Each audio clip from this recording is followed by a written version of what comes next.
सबसे पहले डिस्कशन करते हैं जो आजकल शादियां बड़ी जल्दी टूट रही हैं। हुँ। मतलब शादी होती ही बाद में टूटने का पहले प्लान बन जाता है। इसका मेजर रीजन आपके अकॉर्डिंगली क्या है? आई बिलीव इसमें वैसे तो मल्टीपल रीज़न्स हैं, जिसमें सबसे पहले I believe lack of respect.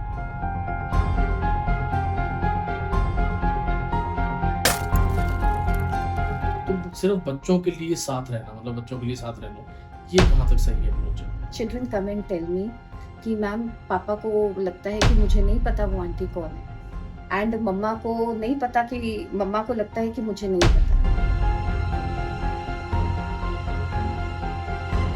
Parents और बच्चों के बीच में गैप बहुत ज्यादा बढ़ता जा रहा है, उसके हाँ। रीजंस काफी ज्यादा हैं। क्या बच्चे ज्यादा इंडिपेंडेंट होते जा रहे हैं या फिर पेरेंट्स इस चीज में गलत है? मैं पेरेंट्स को एक बात कहती हूँ कि प्लीज़ बच्चों को समझाओ कम, थोड़ा समझो ज़्यादा।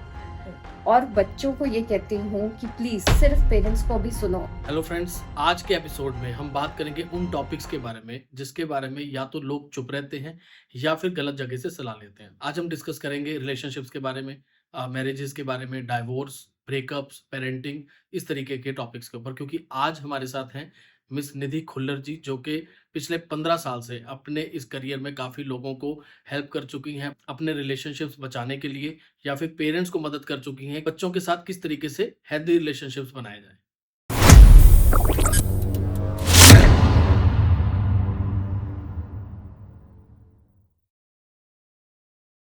निधि मैम, सबसे पहले डिस्कशन करते हैं जो आजकल शादियां बड़ी जल्दी टूट रही हैं। हुँ। मतलब शादी होती ही बाद में टूटने का पहले प्लान बन जाता है। इसका मेजर रीजन आपके अकॉर्डिंगली क्या है कि पहले भी ऐसा ही सब कुछ था, हुँ। लेकिन लोग चीजें ज्यादा सामने नहीं लेकर आते थे, अब एकदम से ये चीजें सामने आने लगी हैं, या फिर कुछ और रीजंस हैं? मिस्टर साहिल, मैं ना इस चीज़ में थोड़ा-सा डिफ़र करूँगी। अगर हम रिलेशंस की बात कर रहे हैं ना, तो शायद सिर्फ़ शादियाँ नहीं, आप कोई भी रिलेशंस ले लीजिए, माँ-बेटे का ले लीजिए, अ, बहन-भाई, 2 siblings in any ways, and then और सबसे अजीब बात है 2 दोस्त भी इकट्ठे ज़्यादा देर नहीं रह पाते हैं। तो सिर्फ़ शादियों तक नहीं, येस शादियाँ is one of the major, but then सारे रिश्ते ही ऐसे टूट रहे हैं या फ़ास्ट फ़ूड की तरह जल्दी य आई मीन इस्तेमाल हो रहे हैं, या लोगों का सैचुरेशन पॉइंट बहुत जल्दी आ रहा है। एंड आई बिलीव इसमें वैसे तो मल्टीपल रीजंस हैं। कुछ रीजंस हैं, जब मैं अपने क्लाइंट्स को देखती हूँ तो मैं कुछ रीजंस हैं जो आई बिलीव जो ज़्यादा प्रोमिनेंट हैं बाकियों से, जिसमें सबसे पहले I believe lack of respect. ये मेरे लिए बहुत बहुत इंपॉर्टेंट है। When I see so many people, I believe this is the major reason. जहाँ जिस भी रिलेशनशिप में इज्जत नहीं है, रिस्पेक्ट नहीं है, वो रिलेशन बहुत जल्दी चकनाचूर, वो कोई भी रिलेशन हो।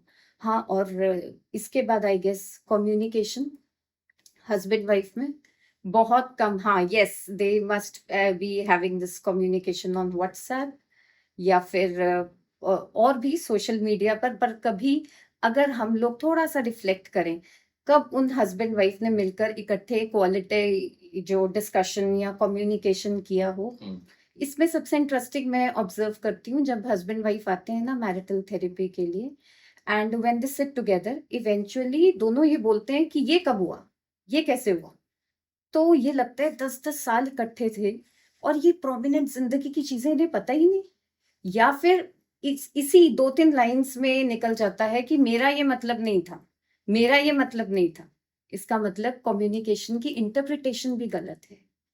ये कुछ चीज़ें हैं, इसके अलावा इनफिडेलिटी, वो तो 100% that's a very grave severe reason, very unfortunate. Adultery है, नेगेटिव कॉग्निटिव पैटर्न्स हैं, किसी थर्ड पर्सन का इंटरफेरेंस है, फैमिली डायनामिक्स भी हो सकता है। जैसे there is a long list of relationships. एक और चीज, इक्वालिटी। ये जो सो कॉल्ड इक्वालिटी है, दोनों हस्बैंड वाइफ बोलते हैं हम इक्वल हैं मैम, हर चीज में हम दोनों इक्वल हैं। आई ऑलवेज से ये इक्वालिटी क्या है? किस चीज में इक्वालिटी है? फाइनेंशियल में इक्वालिटी है, ट्रैवल में इक्वालिटी है, टाइम में इक्वालिटी किस चीज में है? Equality is in both the things. I mean इसमें रिस्पॉन्सिबिलिटीज में अकाउंट सॉरी इक्वालिटी है, लाइफ के हर पैटर्न में वो इक्वालिटी होनी चाहिए। इक्वालिटी का मतलब ये नहीं है कि आज तुमने ये किया तो अब आज मैं भी करूंगी, या आज तुम बाहर जा रही हो तो आज मैं भी जाऊंगा। इक्वालिटी होती है थॉट्स की, इक्वालिटी होती है आइडियाज की, कि तुम अगर आज हो तो ठीक है, I am there for you. तुम आज बाहर या तुम बिजी हो तो कल I you will be the other one will be supporting. Right. तो these are, I mean, the list is too long, but yes, ये कुछ reasons हैं जो मुझे लगते हैं कि मैरिटल रिलेशनशिप्स में जिसकी वजह से सब टूट रहा है। इमेच्योर, इमोशनली इमेच्योरिटी भी शायद कुछ यस, यस, बहुत ज्यादा है लोगों में इस बिल्कुल, टाइम के ऊपर। बहुत बहुत ज्यादा है। उसमें हम लोग का हमें न्यूज़ बता ही रही है बहुत कुछ, बहुत इमोशनल इमेच्योरिटी है। बट उन चीजों को मैं, कुछ चीजों को चाइल्डहुड से भी लिंक करूंगी। आई यस, आई बिलीव कि वो भी रीजंस हैं। ओके। जब दो लोग अलग होने का डिसीजन ले लेते हैं, मान लो डाइवोर्स ले रहे हैं, तो सबसे पहला स्टेप क्या होता है, क्या होना चाहिए, हीलिंग या फिर फाइटिंग? फाइटिंग तो हो ही रही होती है, फाइटिंग हो रही होती है, और हीलिंग आई बिलीव इतनी जल्दी नहीं होती है, ठीक है। But then through therapies we ask them कि एक्सप्लोरेशन स्टार्ट करते हैं हम। जब दो लोग आते हैं हमारे पास, स्पाउसेस दे कम, वो या तो इन्हीं दो में से, या फाइटिंग वाला फेज होता है। वी डोंट टेल देम कि ठीक है मैम या सर आप लोगों का सेटलमेंट हो जाएगी, या डोंट वरी, कोई डिसीजंस नहीं होते हैं। हम कहते हैं कि चलो ऐसे करते हैं, हम बात करते हैं, लेट्स ट्राई टॉकिंग। और ये इसे मैं एक्सप्लोरेशन फेज क्यों कहती हूँ, क्योंकि धीरे धीरे धीरे बात करते हुए इतनी चीजें अनटैंगल होती हैं। Through counselling, through therapies, we bring the things on the platter. बस आप एक बार उसे देखो तो सही। हम मैरिटल रिलेशनशिप्स में वी आर ऑल एडल्ट्स, सिर्फ प्लेटर पे आने के बाद काफी चीजें अपने आप ही सॉर्ट आउट हो जाती है। And then the healing starts. Healing तो बहुत लेट होती है, उससे पहले चीजों को ऑब्जर्व करना, what am I bringing on the table. Because generally आजकल मैरिटल रिलेशनशिप्स में क्या है, हस्बैंड या वाइफ वुड से कि तुम क्या कर रही थी, तुमने क्या किया, मुझे ये बताओ। या वाइफ वुड बी लाइक, तुम क्या करते हो मेरे लिए, कभी मुझे ये लेकर दिया, या मेरे लिए या मेरे पेरेंट्स के लिए ये किया। आई आस्क देम कि ठीक है, हम पहले पहले लेट देम टॉक, एंड उसके बाद दोनों में से कोई ये क्यों नहीं बोलता है, what is the other person bringing on the table, वो क्या रिलेशनशिप में वो क्या इनपुट दे रहा है। राइट। एंड धीरे धीरे धीरे धीरे हीलिंग स्टार्ट्स, एंड दोनों का रिलेशनशिप फिर एक नेचुरल डायरेक्शन लेता है।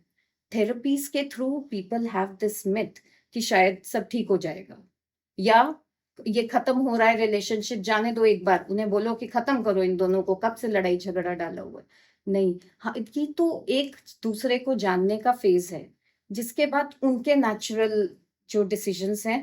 Because my motive is just one, either of them, either the husband or the wife, they should not repent for their this decisions later on, right. किसी तरह से भी, चाहे वो साथ हैं या हम्म, नहीं हैं। हम्म, कुछ साल के बाद मुझे नहीं, वो रिस्पॉन्सिबिलिटी, वो अकाउंटेबिलिटी होनी चाहिए, वो बिल्कुल। डिसीजंस के लिए उन दोनों को वो सस्टेन करना है, and that is the only motive I believe. Right. So जैसे आपने अभी कहा कि काफी जैसे आपके वहाँ कपल्स आते हैं, तो एलिगेशंस सबसे बड़ा मैटर आ जाता है कि भाई तूने ये नहीं किया, मैंने ये नहीं किया, या फिर इवन यहाँ तक अफेयर तक बातें पहुंच जाती हैं कि इसका अफेयर था, ये उस टाइम वहां गया, या उस टाइम मैंने मना किया था फिर भी ये चीज हुई। तो आप क्या टेक्निक यूज करते हैं इस चीज का सच जानने के लिए कि एक्चुअली सच्चाई क्या है? साहिल जी, टेक्निक्स तो बहुत है वो तो जब आता है कपल, उन्हें इवेंचुअली थोड़ा नहीं पता चलता है। अब आप सब चीजें ही पूछ रहे हैं, but then yes, through therapy सब चीजें डिस्क्लोज हो जाती हैं। Right. And then both of them are not made to sit together on the first instance. It is like पहले दोनों अलग अलग सेशंस होते हैं, and then you know free association है, ड्रीम इंटरप्रिटेशन है, बहुत सारी टेक्निक्स है जिसमें वो दोनों ना चाहते हुए भी सब चीजें सामने आ मतलब जाती ऐसा कोई मेथड है कि Of course है। कि सच पता लग जाए कि कौन सच बोल रहा है और कौन झूठ? बिल्कुल बिल्कुल बिल्कुल तो मतलब बिल्कुल हो ये तो जाता है होना चाहिए, होना तो फॉलो करना चाहिए लोगों को, राइट? नहीं, आई बिलीव है और हो जाता भी है। यस। अब जब हम कोर्ट केस के ऊपर आ जाते हैं, जब डाइवोर्स का डिसीजन ले लिया, तो हुँ, कोर्ट केस जब हो रहा है तो सबसे ज़्यादा इम्पैक्ट होता है एक बच्चे के ऊपर। हुँ, तो इस चीज़ से कैसे बचा जा सकता है? मतलब कैसे पेरेंट्स को इस चीज़ को हैंडल करना चाहिए कि बच्चे के ऊपर इतना ज़्यादा जो है इम्पैक्ट ना आए? हुँ। बहुत सारे केसेस में होता है और ये मेरे हिसाब से सबसे अनफॉर्च्यूनेट है। हुँ, मुझे लगता है कि शायद फैमिली को या सोसाइटी को उस टाइम वो 2 विक्टिम नज़र आ रहे होते हैं, 2 टीम्स होती हैं। एक मेल हस्बैंड के साइड की टीम है, एक वाइफ के साइड की टीम है, एक और साइलेंट विक्टिम है, वो बच्चे होते हैं। राइट। जनरली वो नेग्लेक्ट हो जाते हैं। हुँ, तो जब ये थेरेपी स्टार्ट होती है ना, आफ्टर मे बी 1 और 2 सेशंस, अपने आप ये चीज़ें आनी शुरू होती हैं, then even the couple feels कि बच्चे तो हम बीच में भूल गए, या कई बार शुरू से सिर्फ बच्चों पे अगर अवेयरनेस हो, तो आई बिलीव बच्चों की पैरेलल काउंसलिंग बहुत, बहुत, बहुत ज़रूरी है। राइट। एंड अगर सर देखें तो इट्स अ विक्शियस सर्कल, यही बच्चे हैं जो tomorrow they will be couples.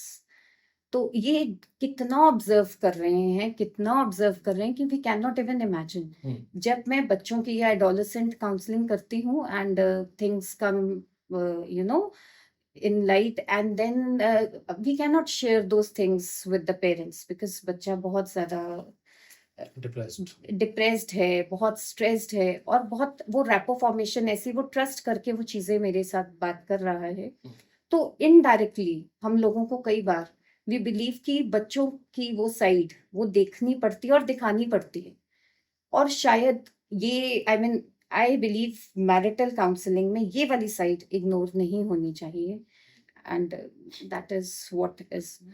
अब हमने केस की बात करी। जब केस शुरू होता है तो मुझे लगता है कि मतलब केस जीतना इतना ज़रूरी हो जाता है कि ऐसे-ऐसे एलिगेशंस, ऐसे-ऐसे एक दूसरे के ऊपर चीज़ें आ जाती हैं कि इतने सालों से आप साथ रह रहे हैं। इवन देन उल्टी-सीधी चीज़ें भी सामने आती हैं। हम्म, मतलब मैं कहता हूँ कि आधे से ज़्यादा झूठ भी होता होगा। हम्म। तो ये कहाँ तक सही है? मतलब केस जीतना इतना ज़रूरी हो जाता है? ये तो हम सब समझ रहे हैं कि बट देन ये इस चीज पर I mean what do I से। हाँ, यही तो कपल्स कहाँ हद तक, किस हद तक, और ये सिर्फ मैरिटल काउंसलिंग में नहीं, रिलेशनशिप्स में यही तो होता है। हुँ। आप देखिए अगर बच्चे हैं, एडोलेसेंट प्रॉब्लम्स आती हैं, एक दूसरे को कितने हद तक क्या-क्या चीजें, 2 बड़े लोग और 2 बच्चे, कोई फर्क नहीं उस टाइम। तो साइलेंटली भी तो सेपरेशन मुझे लगता है कि पॉसिबल है। मुझे लगता है let's we should work on the relationship पहले। हुँ, आई एक बार ट्राई करने में तो कोई हर्ज नहीं है, हाँ, बट कई बार कुछ ऐसे रेड फ्लैग्स होते हैं हुँ। जहां पर we take a back step, जहां पर इट इज लाइक कि रहने देते हैं कि only if the couple is ready to, otherwise कई बार ऐसे टॉक्सिक रेड फ्लैग्स हैं, वहां पर withdrawal is a better option I believe अब वहां। आपने ये वर्ड यूज़ किया टॉक्सिक, ये कब समझ आए? मतलब एक इंसान को कैसे पता लगे कि अब ये रिलेशन जो है वो गड़बड़ा टॉक्सिक रहा की है। तरफ जा रहा है हाँ, और अब इस चीज़ से पीछे हटना चाहिए? आई मीन डिसऑनेस्टी सबसे पहले, हुँ, डिसऑनेस्टी हो रही है, और आई जब दोनों साथ हैं ना, बहुत सारे क्यूज हैं जो दोनों एक दूसरे को दे पाते हैं, एंड हस्बैंड वाइफ धीरे धीरे धीरे इमोशनल विड्रॉल होता है, टाइम नहीं दोनों एक दूसरे को दे पा रहे हैं, कम्युनिकेशन खत्म हो रहा है, हुँ। कम्युनिकेशन कम, सार्काज्म ज्यादा है, कुछ चीजें बहुत जल्दी जल्दी आई मीन जल्दी नहीं शायद, स्टार्ट इन फैंसी में वो स्टेज पे शुरू हो जाती हैं, और वो कब बड़ा रूप ले लेती हैं, वो तो तब वो डिवोर्स तक या चीजें तब आती हैं। अगर टॉक्सिसिटी होगी तो हम आई मीन पहले तो वर्क करेंगे ना, छोड़ देना हर चीज को तो हल नहीं है। Right. I think working on the relationship is a better option. Hmm. लेकिन आप जैसे आपने कहा रेड फ्लैग कुछ ऐसे होते हैं कि जिस टाइम के ऊपर हमें समझ जाना चाहिए कि अब तो विथड्रॉल ही लास्ट ऑप्शन है। तो वो रेड फ्लैग की मैं बात कर रहा हूँ कि वो वो लेटर स्टेजेस पे आते हैं, ओके। वो लेटर स्टेजेस पे आते हैं, और वो दोनों either of the spouse hmm, can understand infidelity हो रही है, अडल्ट्री है रिलेशनशिप में, हुँ। वो कुछ ऐसे रेड फ्लैग्स हैं जहां पर आई बिलीव वहां पर ज्यादा working on the relationship may not help मे। तो आपने अभी तक किसी ऐसे रिलेशनशिप काउंसलिंग के ऊपर काम किया कि आपने उनको ये हेल्प की हो कि एक्चुअली वो साथ हो गए हों और दोबारा कभी रिग्रेट ना एब्सोल्युटली। हुआ हो? आपको क्या लगता है मैंने सबको तोड़वा दिया है क्या? नहीं, नहीं, नहीं, जस्ट किडिंग। बट ऐसा नहीं है, बहुत-बहुत सारे, and if they are listening right now, hmm, I believe I get those blessings, but yes, and the best part is that वो I don't take the credit, just kidding, but हुँ, उन दोनों लोगों ने उस रिलेशनशिप पे actually work किया और हुँ, वो relationship is blooming now, okay. So and दोनों दैट्स का वर्क करना ज़रूरी है, राइट? दोनों का। इसमें भी टर्म्स एंड कंडीशंस अप्लाई। हमारे ना इंडियन सेटअप में शायद बहुत सारे ऐसे रिलेशंस हैं जो अभी भी मैरिटल रिलेशनशिप्स चल रहे हैं, हर छत के नीचे होगा कोई ना कोई, हुँ, जहाँ पर एक ही काम कर, एक साइलेंट है और दूसरा बहुत एक्टिव है रिलेशनशिप को मेंटेन करने में।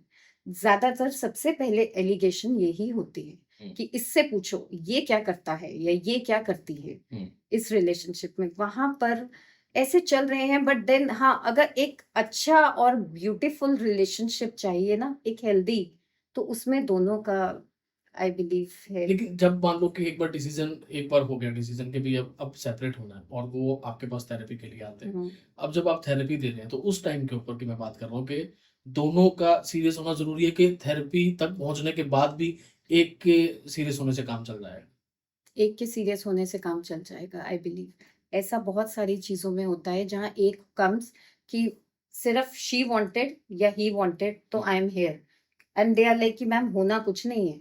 तो okay. I just tell them okay, हम लोगों को क्यों डिसीजन लेना है ना। हुँ, हम लोग फिर वही बात आ गई, हम बात करना शुरू करते हैं, हमें नहीं इकट्ठे रहना, हुँ, हम उसी फ्लो में उसी डायरेक्शन में, उसके बाद उल्टा हो जाता है सब हुँ, कुछ। उसके बाद they are willing, it is like धीरे धीरे धीरे कब वो परसेंटेज डिफरेंट हो जाती है, कब 50-50 आ जाता है, हुँ, तो फिर वो अपने आप रिलेशनशिप अपनी पेस पकड़ लेते हैं।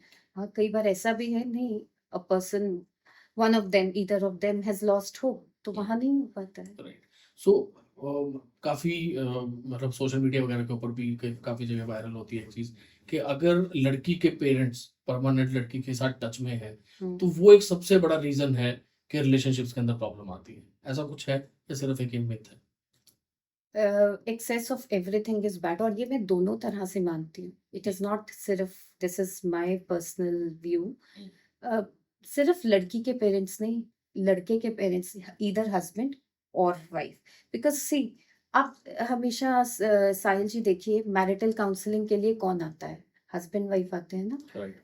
दोनों को वर्क करना है रिलेशनशिप में। जो थर्ड पार्टी इफेक्ट है, अगर वो जहाँ लड़की के पेरेंट्स हो सकते हैं, वहां वो लड़के के पेरेंट्स भी हो सकते हैं। हुँ, और इंडियन सेटअप में तो हमेशा एलिगेशंस यही होंगी दोनों के लिए।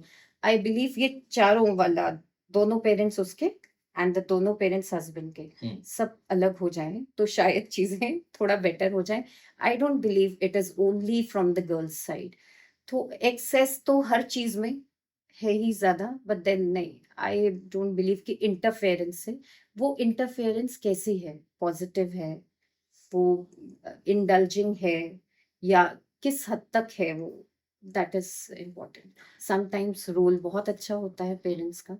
दोनों में से मैं दोनों का इस मामले में बात करना चाहूंगी। आई mean I am not prejudice इस मामले में। ओके। आई आई बिलीव कि दोनों का रोल अगर ठीक है, तो शायद इट फैसिलिटेट्स द रिलेशनशिप। तो बचपन के अनरिज़ॉल्व्ड ट्रॉमा का शादी के रिश्ते के ऊपर क्या इफ़ेक्ट आ सकता है? बहुत बहुत ज्यादा है, बहुत ज्यादा है। तभी शायद आई प्रेफर कि पहले पर्सनल सेशंस हो। ओके। और ये डिसफंक्शनल फैमिली पैटर्न्स, आपने अगर कई बार, सॉरी आई मीन, मैं सेशंस में ये चीज देखती हूँ कि हस्बैंड या wife, they would be like, husband would be saying कि हमारे तो ऐसे ही होता था, ये तो हुँ, अब ये क्या हो रहा है, मतलब ये क्यों नहीं सुनती। या वाइफ वुड बी लाइक कि मेरे पेरेंट्स ने तो कभी ऐसे नहीं किया, हुँ, या मेरे पेरेंट्स तो मेरे को ऐसे ही करते थे।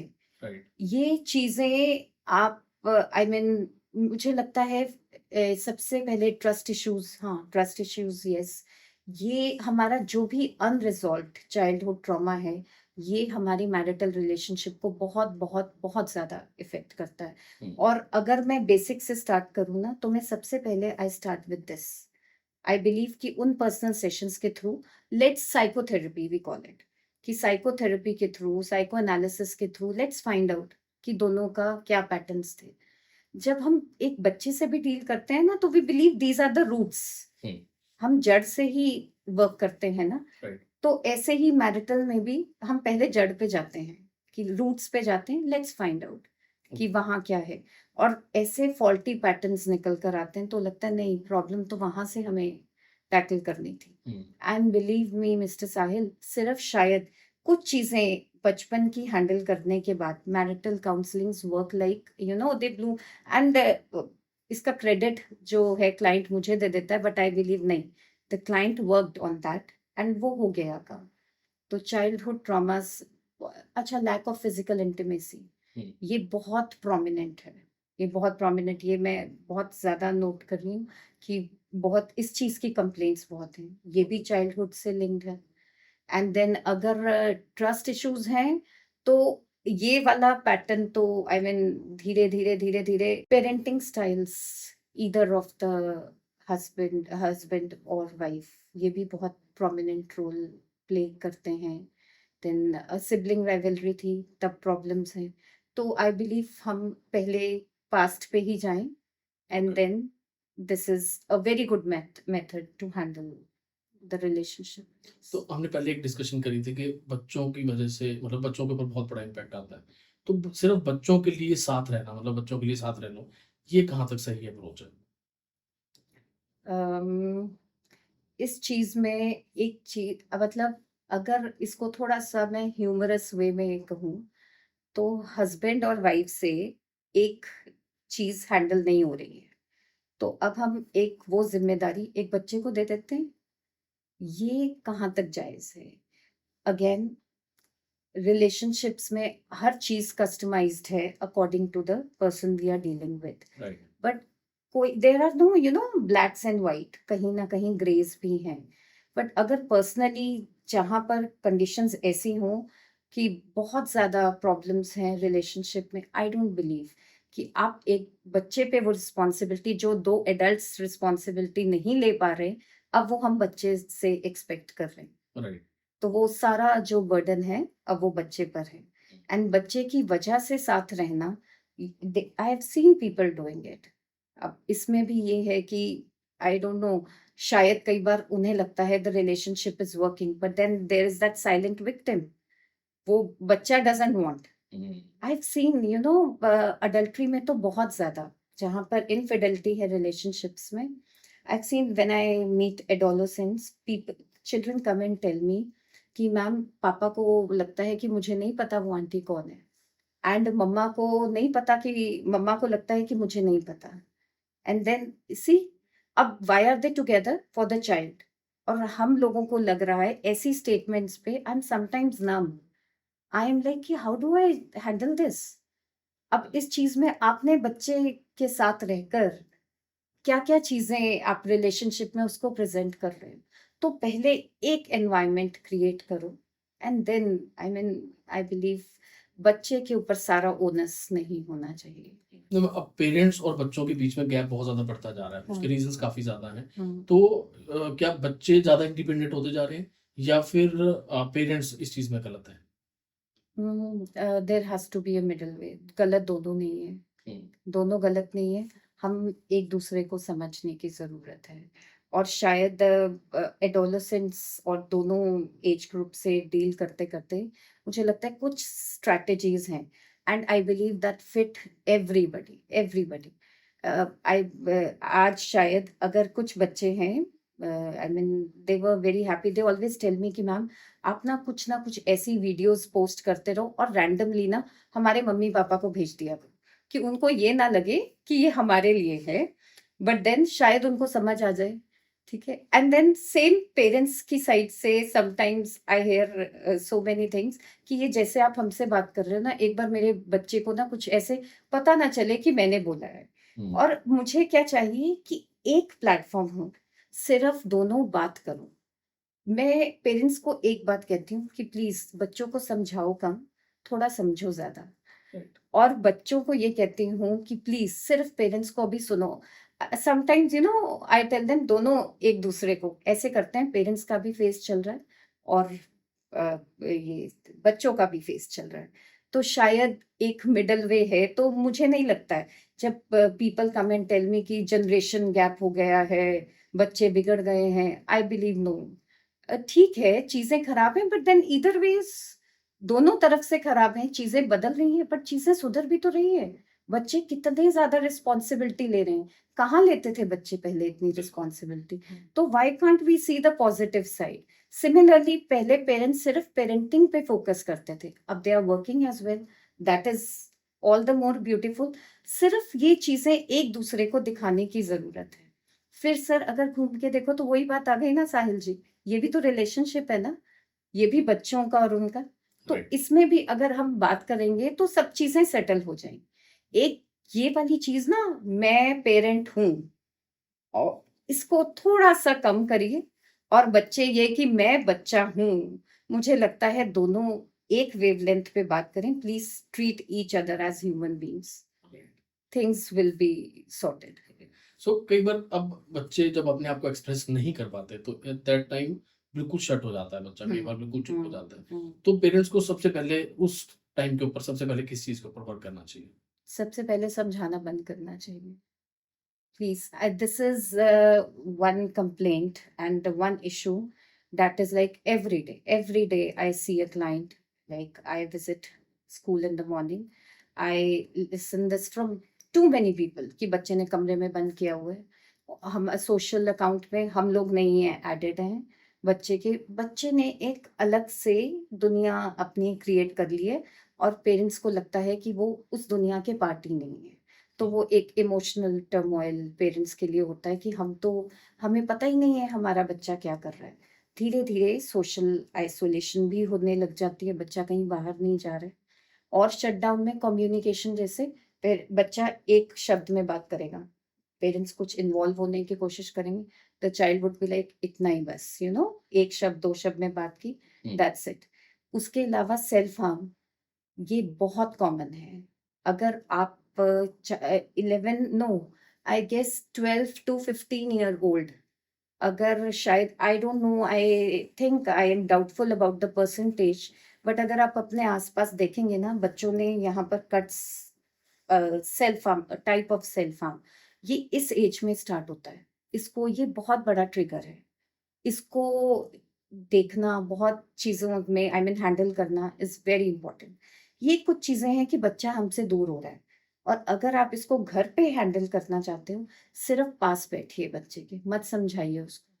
धीरे धीरे स्टेप बाय स्टेप उसकी उस दुनिया का पार्ट बने। अगर वो आपको सोशल हैंडल में, अपने सोशल अकाउंट में ऐड करता है, और उसके बाद अगले दिन सुबह आप कहते हैं ये तुम क्या कर रहे थे, तुम किसको कमेंट कर रहे थे, या ये तुम्हारा ये फ्रेंड मुझे पसंद नहीं, तो वो आपको क्यों ऐड करेगा ना। राइट।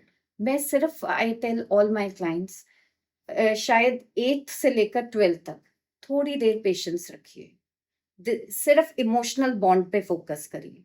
दिस टू शैल पास, ये निकल जाएगा फेस।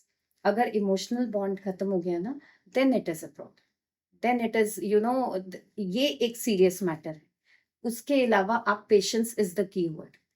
धीरे धीरे जब स्टेप इन करेंगे बच्चे, तो कब आप बच्चे की जिंदगी का एक इतना इम्पोर्टेंट हिस्सा बन जाएंगे, आपको पता भी नहीं चलेगा। तो हर पेरेंट्स का मैम सपना होता है कि मेरा बच्चा सक्सेसफुल बने। हम्म अब वो परफॉर्मेंस प्रेशर को बच्चा कैसे हैंडल कर सकता है? इस चीज पे पहले मैं पेरेंट्स को एक चीज रिक्वेस्ट करना चाहूंगी। इमेजिन करो, अगर ये परफॉर्मेंस प्रेशर बच्चा भी एक्सपेक्ट करे कि XYZ के जो पेरेंट्स हैं बहुत सक्सेसफुल हैं, आप तो नहीं हो इतने, तो वो थोड़ा सा step into the shoes, right. है ना। शायद ह्यूमन नेचर है, चीज तब जल्दी समझ आती है। उसके अलावा बहुत सारे साइकोलॉजिकल वेज हैं where we try to handle the child, but इस एक, through your channel, I want to request all the parents, अगर ये चीज बच्चा बात करेगा हम लोगों से टॉलरेट नहीं होगा, और हम लोग क्या बोलेंगे, कैसे बात कर रहा है, या ये तो मेरी बेइज्जती है। बेसिकली मुझे लगता है कि इसके ऊपर सिंपल ये रिप्लाई आएगा कि हमारे पास अपॉर्चुनिटीज नहीं थी, हमारे पास रिसोर्सेज नहीं थे, हम तुम्हें सब प्रोवाइड कर रहे हैं, सारे रिसोर्सेज दे रहे हैं, सब कुछ अपॉर्चुनिटीज तुम्हारे पास हैं, तो हमारा वक्त अलग था, तुम्हारा वक्त अलग है। तो फिर बच्चे का भी तो सेम ऐसे ही है ना। आई बिलीव बच्चे का भी ऐसी, उसके शायद, वो हर बच्चा सेम नहीं है। बहुत एवरी चाइल्ड, एक घर में अगर 2 या 3 बच्चे हैं तो वो दोनों तीनों भी तो अलग है ना। तो आप लोगों के मैं I tell all my adolescent clients या टीनेज है या उससे ऊपर, हम सब कहीं ना कहीं प्लेस हो जाएंगे। आई टेल देम हम सब कमा लेंगे, बट हम कैसे कमा रहे हैं। और and I mean I always tell them focus on your mental health. मैं उनसे सिर्फ उनकी वेल बीइंग की बात करती हूँ, तो शायद उनके लिए वो परफॉर्मेंस प्रेशर जो है हैंडल करना थोड़ा आसान हो जाता है। And they find happiness talking to me. So अगर वो रोल एक पेरेंट ले ले, बिलीव मी परफॉर्मेंस अपने आप इम्प्रूव हो जाएगी। अगर ये सिर पे तलवार नहीं हो गई ना, आप बच्चे को एक्सेप्ट करो, धीरे धीरे जैसे भी एक्सेप्ट कर रहे हो, देख लेना बच्चा ब्लूम करेगा। एक अच्छे एनवायरनमेंट में एक फूल जो है या एक फ्लावर कैसे ब्लूम करता है, you give him everything like, sorry, flower एक अच्छे एक कंडीशंस में होता है, ऐसे ही एक बच्चा और उसकी वो कंडीशंस, बिलीव मी पैसा नहीं है, सिर्फ प्यार है, अंडरस्टैंडिंग है और अनकंडीशनल हो सब कुछ, तो वो पक्का ब्लूम करेगा। हर बच्चा ब्लूम करेगा, सिर्फ अपनी पेस पे करेगा और अपने टाइम से करेगा। हर एक की अपनी डेस्टिनी है। Yes, absolutely. तो पेरेंटिंग में सबसे बड़ा मिथ आपके अकॉर्डिंग क्या है जो लोगों को तुरंत समझना चाहिए? कि हम पेरेंट्स हैं। आई बिलीव ओनली दिस, कि हम पेरेंट्स हैं और पेरेंट्स पेरेंट्स ही होते हैं। बस सिर्फ ये चीज, हम ह्यूमन बीइंग्स हैं, हम बच्चे हैं, ये थोड़ा सा बस सिर्फ आई बिलीव ये वाली चीज ना, कि हम पेरेंट्स हैं, अंडरस्टैंडिंग और ये वाली वैल्यूज जो है ये थोड़ा सा ज्यादा इनकलकेट हो। Parenting does not come with a manual. हम हर पेरेंट जो है बच्चे के लिए बेस्ट ही सिलेक्ट करता है। सो बट देन यस, कुछ चीजें हैं जो नोइंगली अननोइंगली कई बार गलत हो जाती हैं, बट आई बिलीव ठीक है, थोड़ा सा ईगो हैसल्स जो जनरल ह्यूमन वैल्यूज हैं उन्हें इनकलकेट के लिए, then there is no problem. Every parent is the best, every child is the best. Okay, तो आपके क्लाइंट्स में आपने कभी ये पैटर्न देखा है कि सेल्फ लव से ज़्यादा उनको पहले आपको सेल्फ अकाउंटेबिलिटी सिखानी पड़े?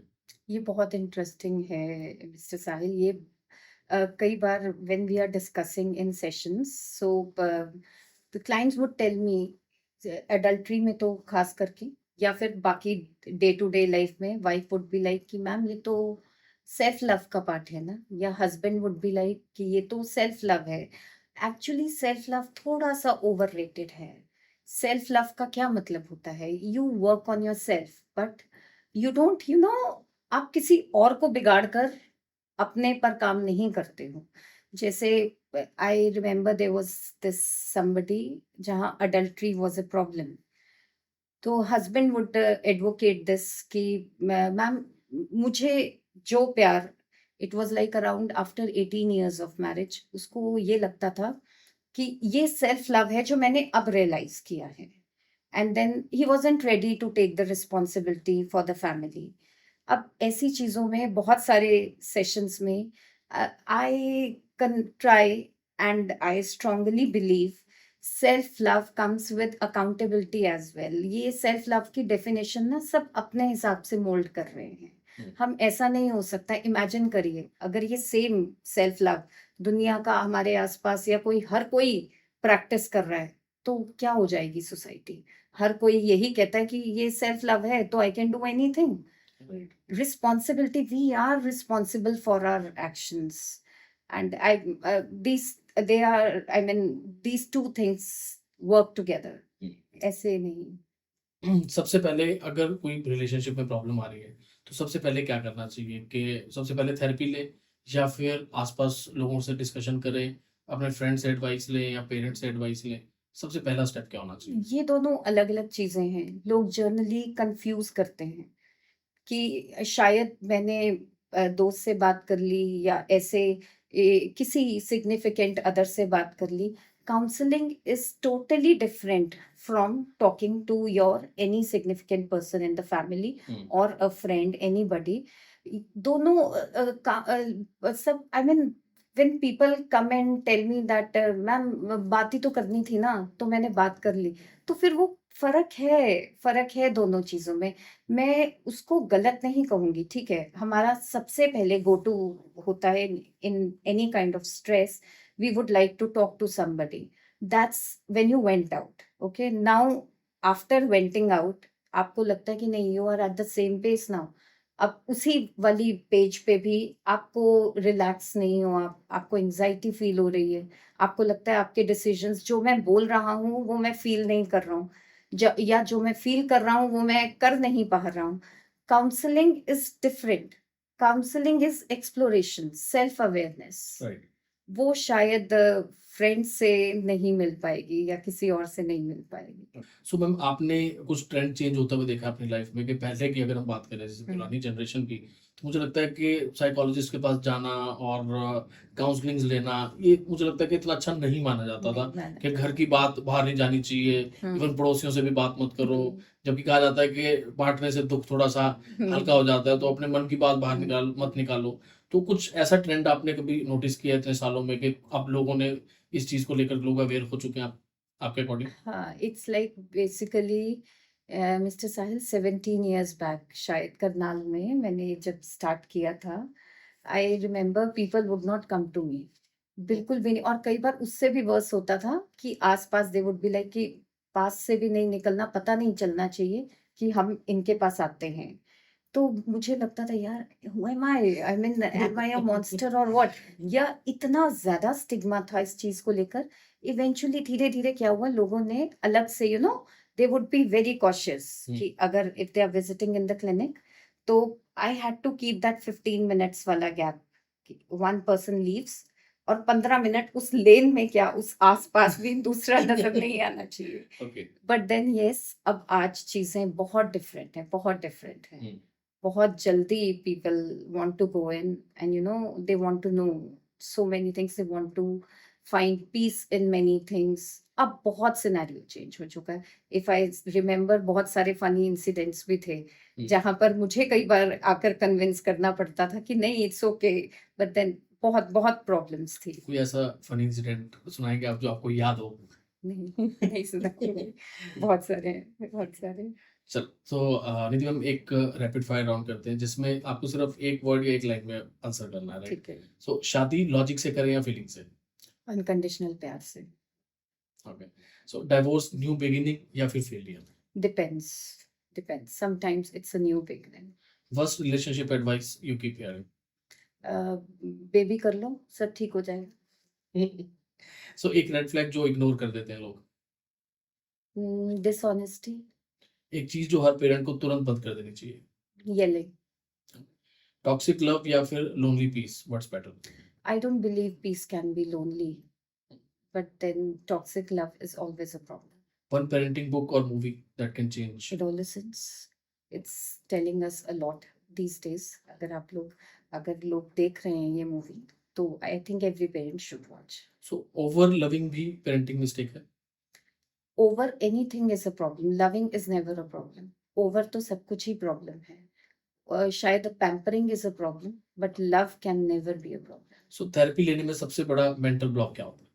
मुझे जरूरत पड़ गई थेरेपी की, ये कि हाउ, आई मीन, क्या मुझे क्या जरूरत पड़ गई, या पीपल व्हेन टेल अदर्स, यार तुझे क्या जरूरत पड़ गई थेरेपी की, तू तो ठीक है. That is that. So friends, आज के एपिसोड में हमने ये जाना कि थेरेपी किस तरीके से हर एक रिलेशनशिप को बचाने के लिए आपकी हेल्प कर सकती है, रेदर देन टेकिंग एडवाइस कि हम इधर उधर से एडवाइस ले लें और उसको अपनी ज़िंदगी में इम्प्लीमेंट करें, जो कि बाद में हमें रिग्रेट हो उस चीज़ का. बेटर है कि एक पहले से प्रोफेशनल और एक एक्सपीरियंस्ड काउंसलर से आप काउंसलिंग लें, ताकि आप अपने रिलेशनशिप्स को रिवाइव कर सकें, एक अच्छी पेरेंटिंग की तरफ जा सकें. सो मैक्सिमम से मैक्सिमम इस वीडियो और इस एपिसोड को आप शेयर करें, ताकि ये लोगों तक पहुंच सके और बाकी लोग भी इस चीज़ का बेनिफिट उठा सकें.